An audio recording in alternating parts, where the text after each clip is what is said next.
Alejandro Agresti directed the romantic fantasy movie The Lake House. The story, an adaptation of the South Korean film Sewari, follows lonesome medical practitioner Kate, Sandra Bullock.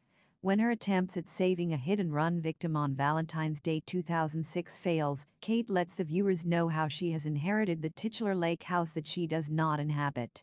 However, as the lake house, and especially its adjacent mailbox, stay in a temporal flux, Kate establishes communication with the mysterious Alex, Keanu Reeves, who claims to live 2 years in the past.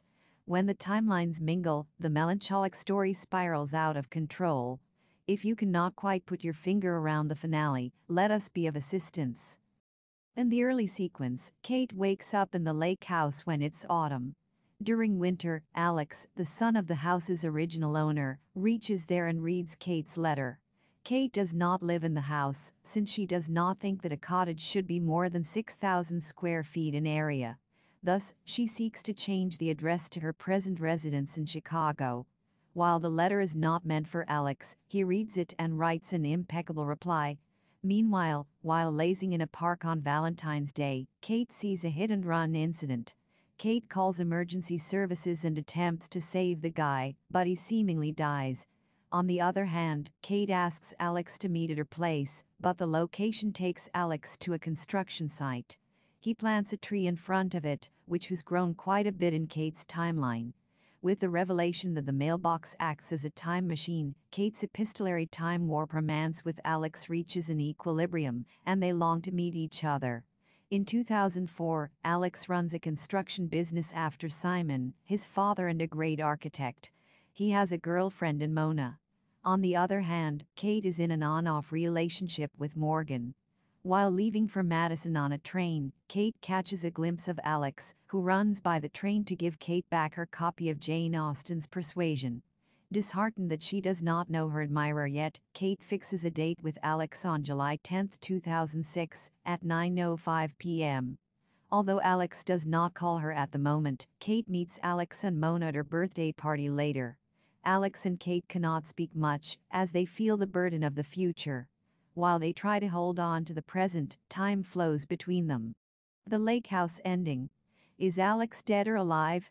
When Kate decides to renovate the loft apartment, she takes Morgan to Visionary Vanguard Associates, the company of Alex's family.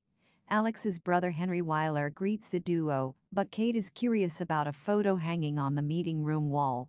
The image showcases the renovation plan of the lake house that Alex devised early in the movie, which he showed to Kate to earn her approval.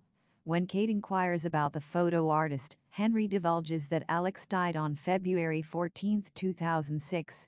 Kate herself also knows the truth that Alex is a figment of her imagination. As Kate tells Alex earlier in the story, he died in the accident, while she created a story around him to cope with the trauma. However, this reading would be natural if not for the final moments, where Alex seems to be quite alive as he hugs and kisses Kate. Thanks to the premonition of Alex's death, Kate forbids him to cross the road at the park in a letter she writes for him. Voila, Alex does not cross the road, and he remains alive at the end. He meets Kate, and we get a happy ending. While a happy ending is what the creative heads aimed for the story, they did not tie all the loose ends. If Kate does not speak to Alex before the February 2006 accident, how can she prevent Alex's fatality? Therefore, in all probability, Alex has been dead since the beginning of the story. Seemingly, Alex and Kate meet sometime between 2004 and 2006, on the eve of Kate's birthday. After catching Kate kissing Alex, Kate's committal relationship with Morgan goes through some trouble. Then, Kate discovers that the person who dies on the streets on February 14, 2006, is the same person who kissed him at the party. After the discovery, Kate's mind spirals, and she starts living in unfinished fantasies of the past. Do Kate and Alex end up together? No, Kate and Alex do not end up together, even if the final minutes suggest the contrary.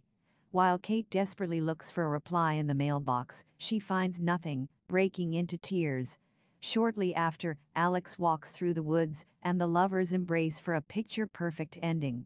However, Alex can be alive at the time, because he dies on the morning of Valentine's Day, 2006. Therefore, one can say that they do not end up together. However, Alex leaves several objects and memories in Kate's life. For instance, Kate finds her lost copy of Jane Austen's Persuasion on the wooden floor of the lake house. Moreover, Kate gets Alex's pet dog, Jack. Till the end, Jack stays with Alex. Thirdly, Kate unwittingly visits the real estate company Visionary Vanguard Associates, which Alex's brother runs. Above all, some cosmic force ties them together as they kiss on the night of Kate's birthday, even as Mona and Morgan, their respective partners, are with them. All the signs indicate that they are meant to be together, as both play crucial roles in each other's life. Therefore, the encounter with Alex at the party helps create the story in Kate's mind. This thought may bring you to the following question. Is Kate Imaginging dreaming of Alex in the end? Kate may be imagining Alex at the end. It is at least more feasible than the other, straightforward suggestion. Movies like The Butterfly Effect and Eternal Sunshine of the Spotless Mind tell us that there is nothing straightforward about time warp movies, and this one is no different. Kate may be dreaming in the final moments and even for most of the story. Towards the end of the story, Kate attempts to escape the illusion when she tells Alex how she thought him up.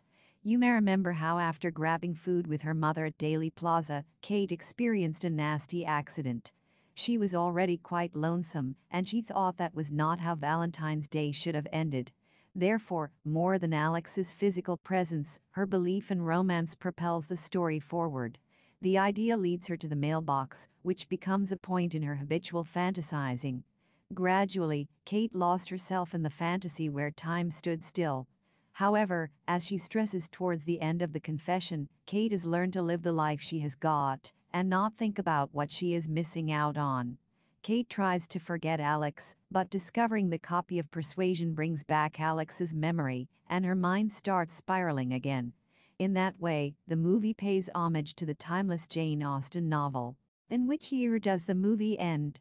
The movie possibly ends in 2008, as Henry lets Kate know that Alex died 2 years ago today.